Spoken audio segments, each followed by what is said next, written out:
ونسلم على رسوله الكريم أما بعد فأعوذ بالله من الشيطان الرجيم بسم الله الرحمن الرحيم وذكر فإن الذكرى تنفع المؤمنين وقال النبي صلى الله عليه وسلم الدين النصيحة صدق الله العظيم وصدق رسوله النبي الكريم ونحن على ذلك لمن الشاهدين والشاكرين والحمد لله رب العالمين. درود شریف پڑھیے.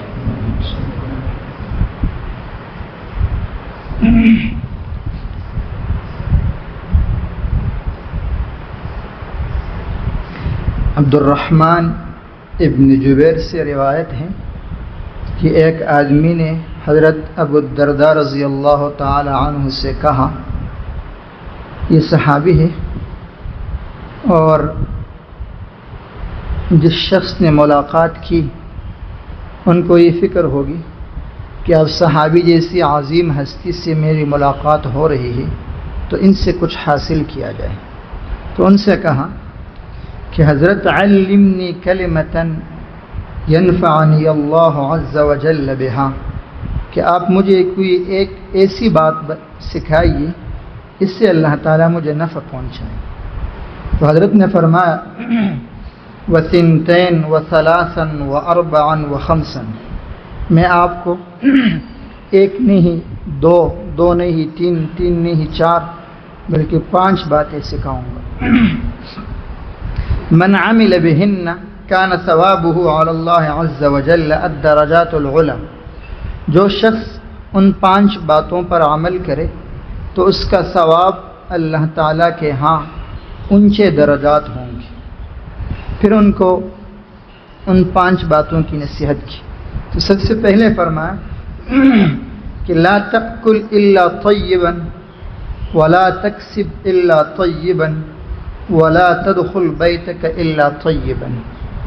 کہ آپ پاک حلال کھایا کرو اور پاک حلال کمایا کرو، اور گھر میں جب داخل ہو تو بالکل پاک صاف داخل ہو. انسان کے کھانے پینے کا اس کے گوشت پوست کے اوپر جس طرح اثر ہوتا ہے تو اسی طرح انسان کے حوصلے، اس کے عزائم اور دنیا کے اندر اس کی کارکردگی کے اوپر بھی بہت بڑا اثر ہوتا ہے، اور عبادات پر بھی اس انسان کے پاک کھانے پینے کا بہت بڑا اثر ہے. اللہ تعالیٰ فرماتے ہیں یا ایھا الرسل کلوا من الطیبات واعملوا صالحا، اے رسولوں پاکیزہ چیزیں کھایا کرو اور نیک عمل کر لیا کرو. تو اس میں علماء کرام فرماتے ہیں کہ پاکیزہ چیزیں کھانے کا حکم اور اس کے بعد پھر نیک اعمال کرنے کا حکم، اس کا مفہوم یہ ہے کہ جب کھانے کی چیزیں اور رزق پاک اور حلال ہوگا تو انسان کو نیک اعمال کی توفیق پھر ہوگی. اسی طرح اللہ تعالیٰ فرماتے ہیں یا ایھا الذین آمنوا کلوا من طیبات ما رزقناکم واشکروا للہ، ان پاکیزہ چیزوں میں سے کھاؤ جو ہم نے تمہیں دی ہے اور اللہ تعالیٰ کا شکر ادا کیا کرو. تو جب انسان پاکیزہ چیزیں کھاتا ہے، نیک اعمال کرتا ہے تو لامحالہ انسان کی آنکھیں کھل جاتی ہے، دل کی آنکھیں، اور پھر اس کو اللہ تعالیٰ کی شکر کی دولت نصیب ہوتی ہے، اور وہ کسی بھی طاقت سے پھر وہ نہیں ڈرتا، اور اللہ تعالیٰ کے ساتھ گویا اس کا ایک خاص قسم کا تعلق اور رابطہ قائم ہو جاتا ہے. حضرت رحمہ اللہ اپنے مواعظ میں کبھی کبھار یہ قصہ بھی سنایا کرتے تھے کہ ایک بادشاہ تھا اور اس نے اپنے بیٹے کو کسی جگہ جنگ اور جہاد کے لیے بھیجا تھا. کچھ دن گزر گئے تو ایک دن بادشاہ گھر آیا اور بہت پریشان تھا. تو گھر والی نے اس کی پریشانی کی وجہ پوچھی کہ آپ کیوں اتنے پریشان ہیں، آپ کیوں اتنے غمزدہ ہیں؟ تو بادشاہ نے کہا کہ میرے بیٹے کو شکست ہوئی ہے اور وہ جنگ سے گویا بھاگا ہے، تو اس لیے یہ تو اس زمانے کے اندر بہت بڑی ایک پریشانی اور ایک قسم کی لوگوں کے درمیان جسے کہتے ہیں کہ آنکھیں جھکانے والی بات تھی، خصوصاً جب شہزادہ ہوں. اس عورت نے کہا کہ نہیں، ایسا نہیں ہو سکتا، یہ بالکل نہیں ہو سکتا کہ میرے بیٹا جنگ سے بھاگ چکا ہو، نہیں ہو سکتا۔ بادشاہ نے کہا کہ خبر آئی ہے، اس طرح ہوا ہے۔ عورت نہیں مان رہی تھی۔ کچھ دنوں کے بعد پھر بادشاہ پھر گھر آیا اور بڑا خوش تھا، اور اس عورت سے کہا کہ ہاں ایسے ہی ہے، بیٹے کو تو کامیابی نصیب ہوئی ہے، وہ جو پہلی بات تھی کہ وہ جنگ سے گویا پیچھے ہٹا ہے اور بھاگا ہے وہ درست نہیں ہے، لیکن آپ کو کیسے پتہ چلا کہ یہ نہیں ہو سکتا؟ اس عورت نے کہا کہ جب سے یہ بچہ میرے پیٹ میں آیا تھا اس وقت سے، اور پھر اس کو دودھ پلانے والی جو مدت ہے، اس تمام زمانے کے اندر میں نے اہتمام کیا ہے کہ میں پاکیزہ رہوں اور پاک چیزیں کھاؤں۔ تو اس بچے کی نشو و نما اس طریقے سے ہوئی ہے، اور جس بچے کی نشو و نما اس طریقے سے ہو تو سوال نہیں پیدا ہو سکتے کہ وہ جنگ سے بھاگ جائیں، وہ جہاد سے بھاگ جائیں۔ تو اس لیے ہمیں اس بات کی بہت بڑی فکر کرنی چاہیے کہ ہم کیا کھا رہے ہیں اور کیا کما رہے ہیں۔ جس چیز کو ہم استعمال کر رہے ہیں، آیا ہمیں اس چیز کے استعمال کرنے کی اجازت ہے؟ بہت کبھی ہماری نظر میں بہت معمولی چیز ہوتی ہے، اس کے اندر ہم بے احتیاطی کرتے ہیں، لیکن اس معمولی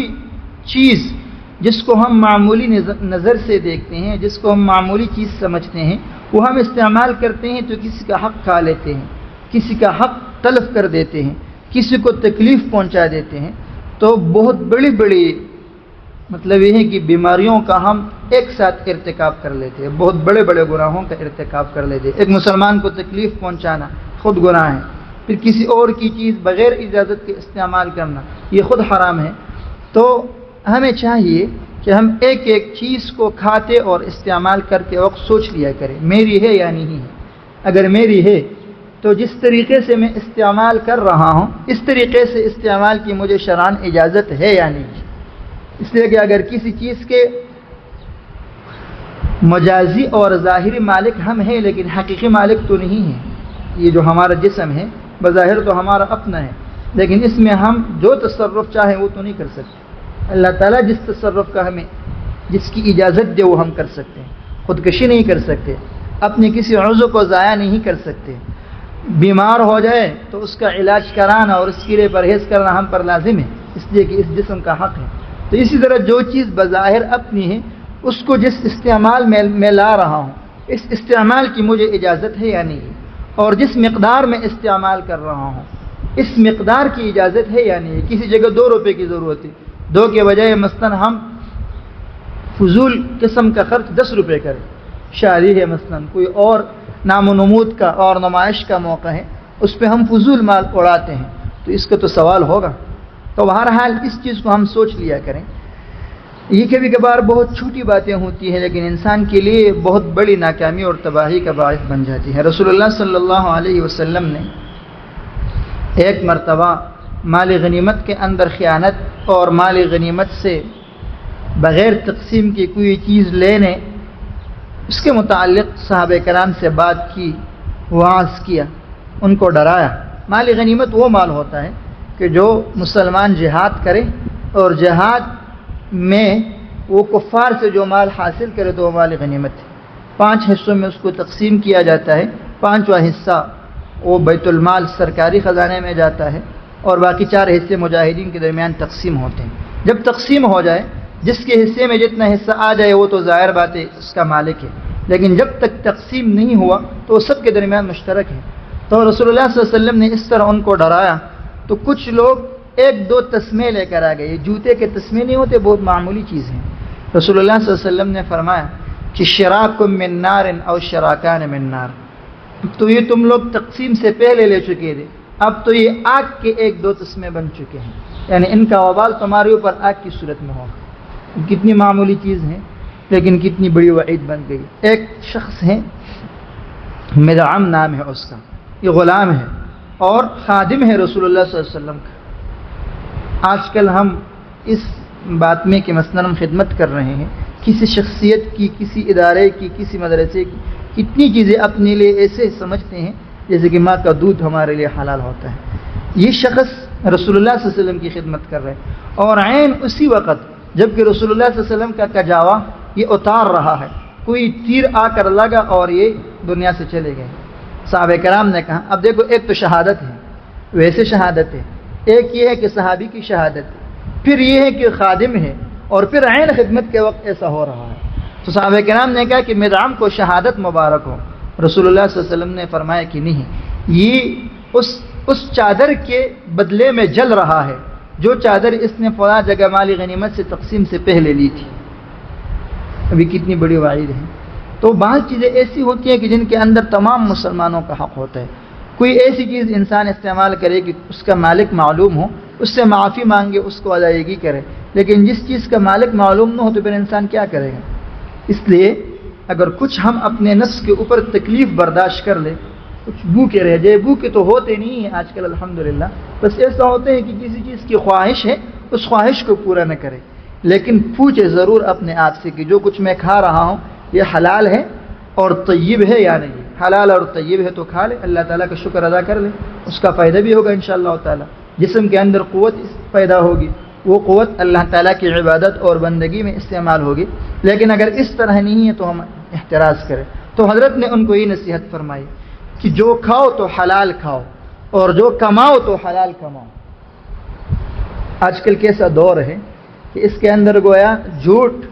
دھوکہ بازی کو ایک پیشن کے طور پر استعمال کیا جاتا ہے، بلکہ کوئی مطلب ہے کہ بہت مشکل سے کوئی ایسا شخص مل سکے گا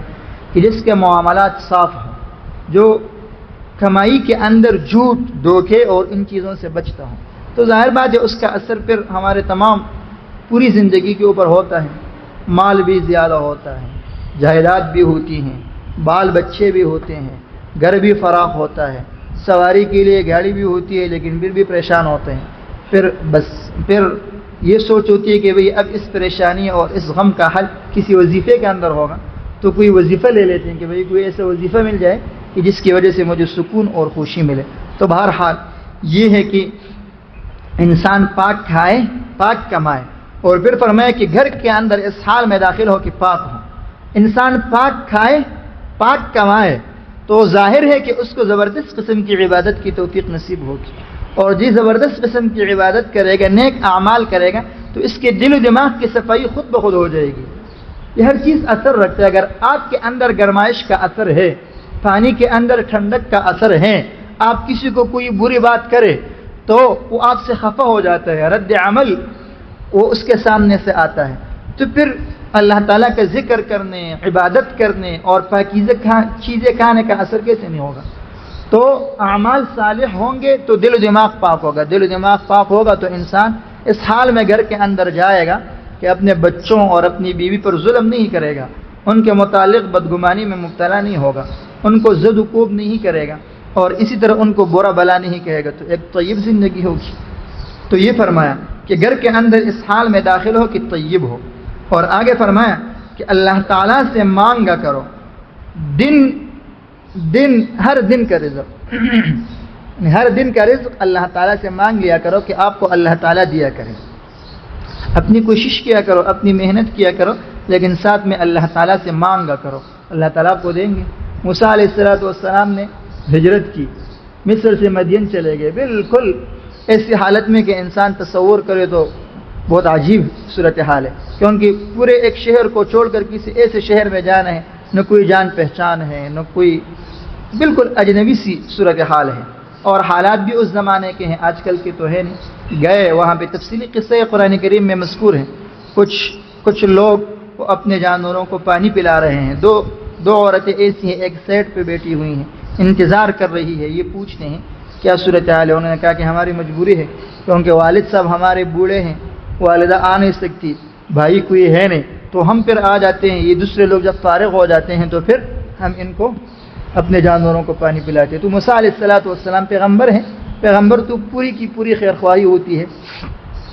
تو ان سے خیرخواہی کی، ان کے لیے ان کے جانوروں کو پانی پلایا، پھر وہ چلی گئیں۔ موسیٰ علیہ السلام نے اللہ تعالیٰ سے دعا کی، رب انی لما انزلت الی من خیر فقیر، اے اللہ آپ جو رزق مجھے اتارے تو میں اس کا محتاج ہوں۔ کسی سے کچھ مانگا نہیں، ان سے کوئی مطالبہ نہیں کیا، وہ گھر چلی گئی، پھر واپس والد صاحب نے بھیجا کہ موسیٰ علیہ السلام کو بلا کر لے آئیں کہ آپ کے ساتھ اجرت کا معاملہ کرتے ہیں۔ اللہ تعالیٰ نے دعا قبول فرمائی، انہوں نے کھلایا ہوگا اور پھر آگے پوری ترتیب بن گئی۔ تو اس طرح انسان اللہ تعالیٰ سے اپنا رزق مانگ لیا کریں، اور پھر فرمایا کہ وَإِذَا أَصْبَحْتَ فَاعْدُدْ نَفْسَكَ مِنَ الْأَمْوَاتِ فَكَأَنَّكَ قَدْ لَحِقْتَ بِهِمْ، کہ جب صبح کریں تو اپنے آپ کو مردوں میں سے شمار کرو کہ گویا میں مردہ ہوں۔ جب کسی قبرستان میں آپ جائیں تو وہاں پہ یہ سوچ لیا کرے کہ یہ لوگ بھی ہماری طرح انسان تھے، ہماری طرح چلنے پھرنے والے تھے، ہماری طرح قوت تھی، دیکھتے تھے، سنتے تھے، بس اچانک موت آ گئی، بات ختم ہو گئی،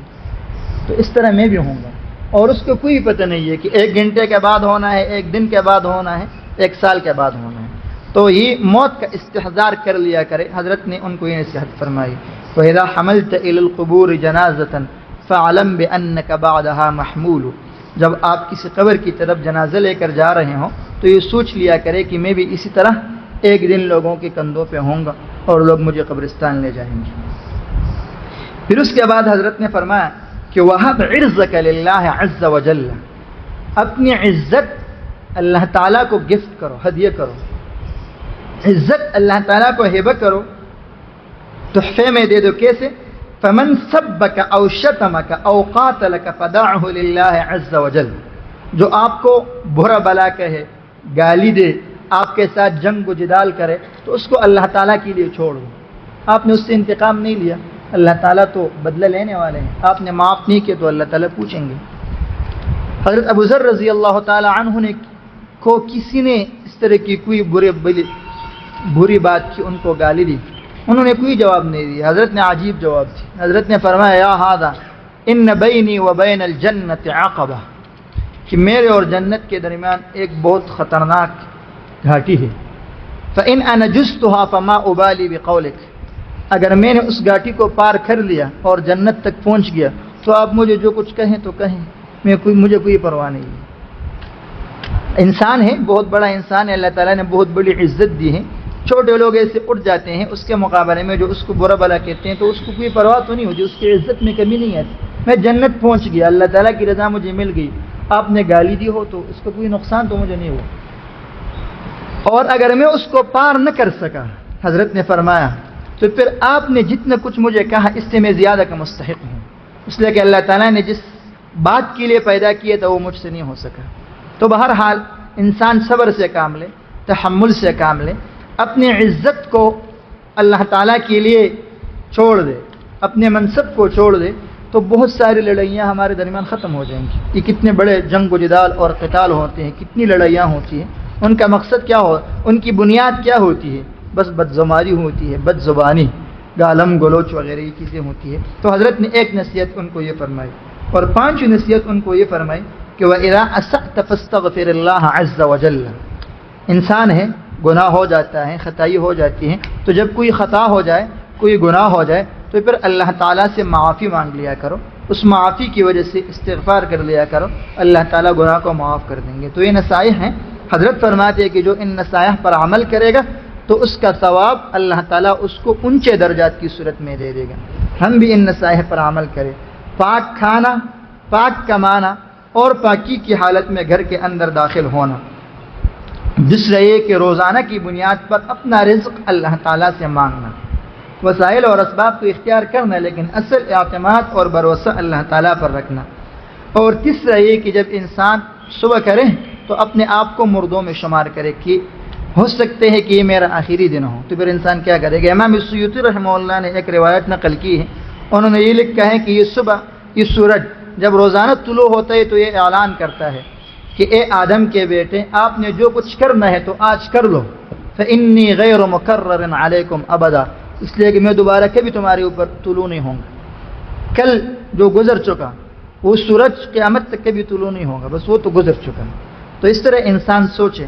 اور چوتھے نمبر پر یہ کہ اپنے عزت کو اللہ تعالیٰ کے لیے انسان ہبہ کرے، تحفہ کرے۔ جو کوئی کسی کو گالی دے، اس کی غیبت کرے، اس کو برا بلا کہے، یہاں تک کہ اس کے ساتھ لڑے تو اس کو بس چھوڑ دے، اللہ تعالیٰ کے لیے اس کا جواب نہ دے۔ اور آخر یہ کہ گناہ ہو جائے تو گناہ کے اوپر استغفار کرے۔ تو ان نصائح کی وجہ سے حضرت فرماتے ہیں کہ اللہ تعالیٰ بہت اونچے درجات عطا فرمائیں گے۔ اللہ تعالیٰ ہمیں حضرت کے ان نصائح کے اوپر عمل نصیب فرمائیں اور ان کے بدلے میں ہمیں بھی اونچے درجات نصیب فرمائیں۔